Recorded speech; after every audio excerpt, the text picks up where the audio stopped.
Can I open my eyes now? I ask. Hieronymous has his hands over my eyes as he slowly steps forward, and I shuffle along in front of him. It's really awkward walking this way, especially considering that he could just use a blind spell to snuff out my vision temporarily, but I suppose that Hieronymous liked touching me almost as much as I liked touching him.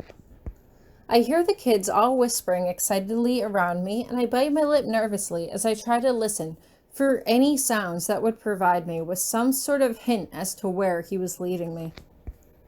"Come on, what's the surprise?" I ask. Stanley starts, but his voice is immediately cut off by Hieronymous as he casts a silence spell. "Hush," Hieronymous warns.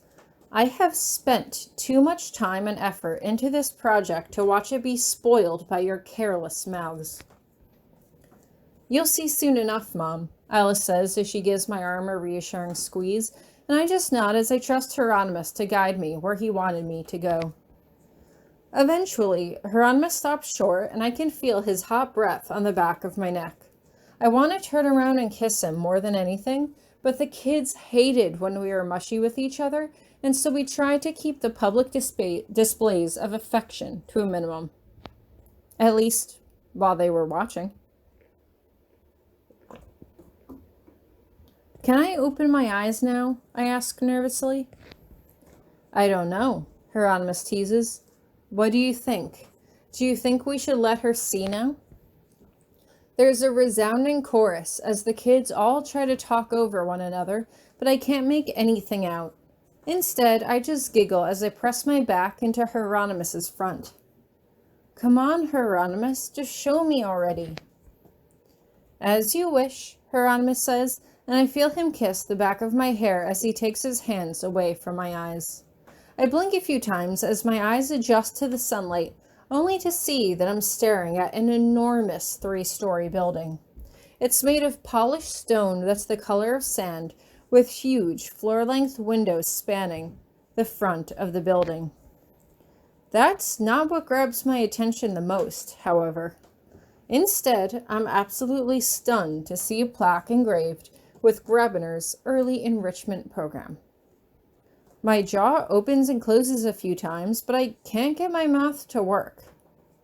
Hieronymus? Hieronymus, what is this? "Your school," Hieronymus says with a patient smile. "This is what you wanted, isn't it?" I mean, it is, but I let my voice trail off as I blush.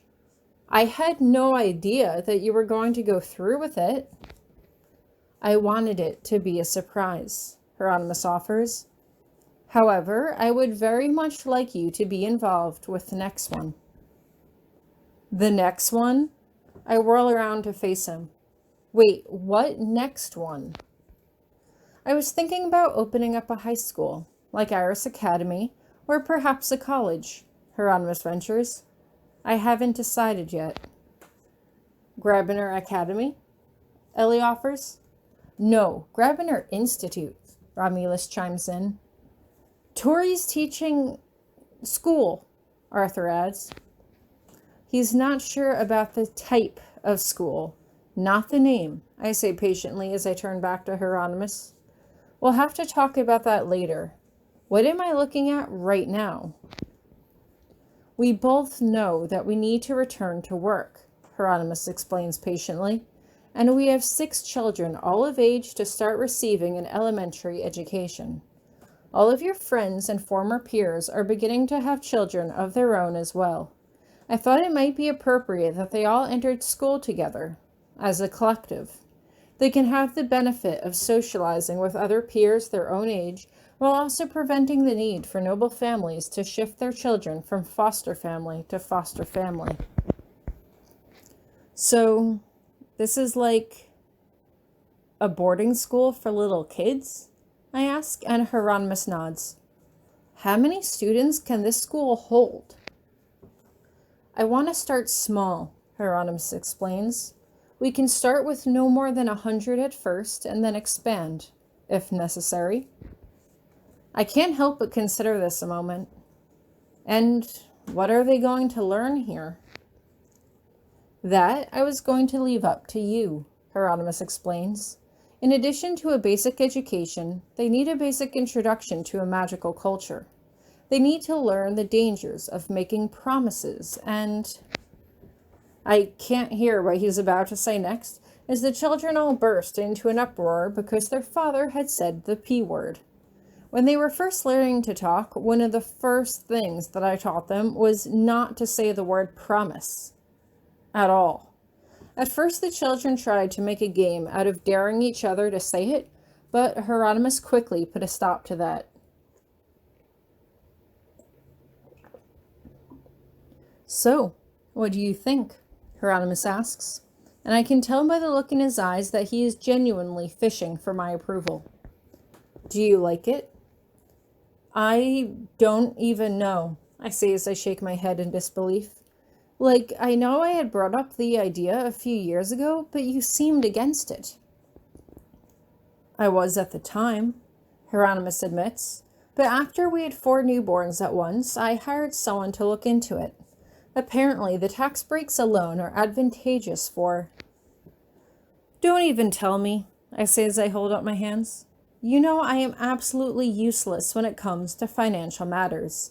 I trust you to take care of that stuff for me. And if something were to happen to me? Hieronymous asks, and I just latch onto his arm. Don't even joke, I warn him. Hieronymous, you are not leaving me with 7 kids to raise on my own. Don't go, Daddy, Sophie wails suddenly as she glomps onto his leg, and suddenly all of the children are piling on Hieronymous as if he was a pumpkin that had been thrown into a chicken coop. So, this is where they're all going to go to school now?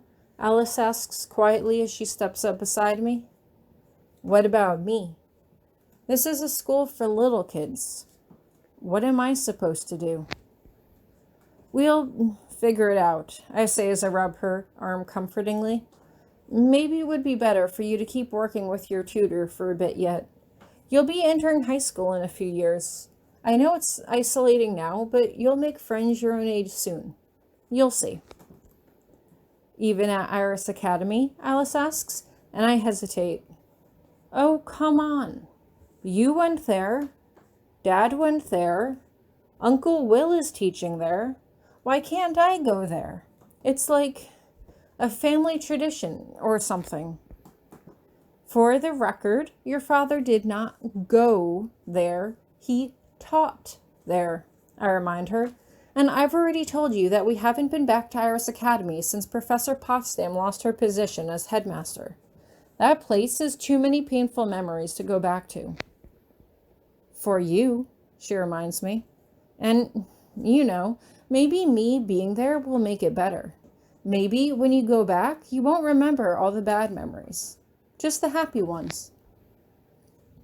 We'll see, I say, and we both turn to Hieronymous as he claps his hands over his head. Okay, go inside and look around, he yells over their collective shouting, and they all turn and run inside the building.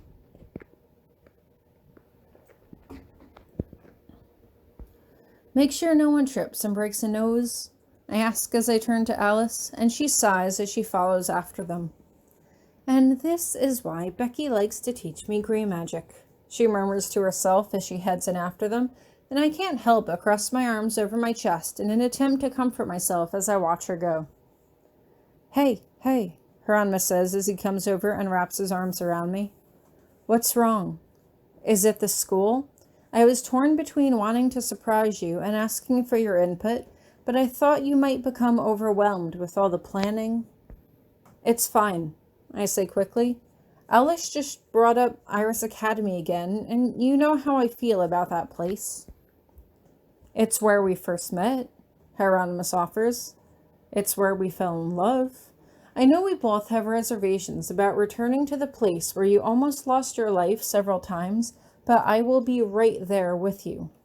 The campus is a much different place than it was when we were there last. I know, I admit. I don't know. Part of me is worried that it's going to have changed too much. Part of me is worried that it won't have changed at all. I don't know what I'm expecting it to be like, but I feel like I'll just be upset no matter what happens. I will be right by your side no matter what, Hieronymous reminds me.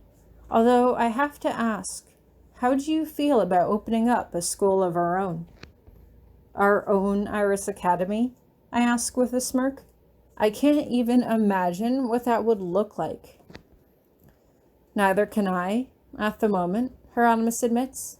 But I love you, Tori. If we do decide to take on this new challenge, I want to work as a team. I want to build it together. I can't help but smile up at him. Grabiner Academy does have a nice ring to it, I offer. We're going to need a good school motto, though. A motto? Hieronymous repeats blankly. You know, I say as I take his hand in mine. A maxim. A saying. Like the best and brightest in academic achievement. Or something like that. Hieronymous just shakes his head. You're the creative one, Tori, and you have a much better mind for words than I do. I will leave that up to you.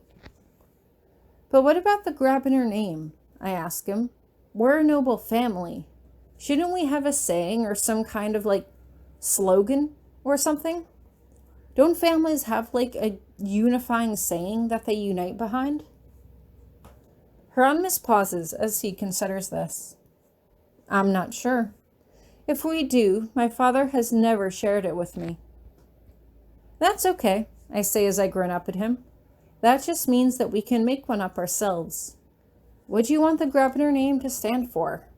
Or, better question, what do we stand for? Hieronymous just shakes his head as he kisses me gently. I have no idea, Tori. That's okay, I say as I reach up and kiss him back. At least we have the rest of our lives to figure that out.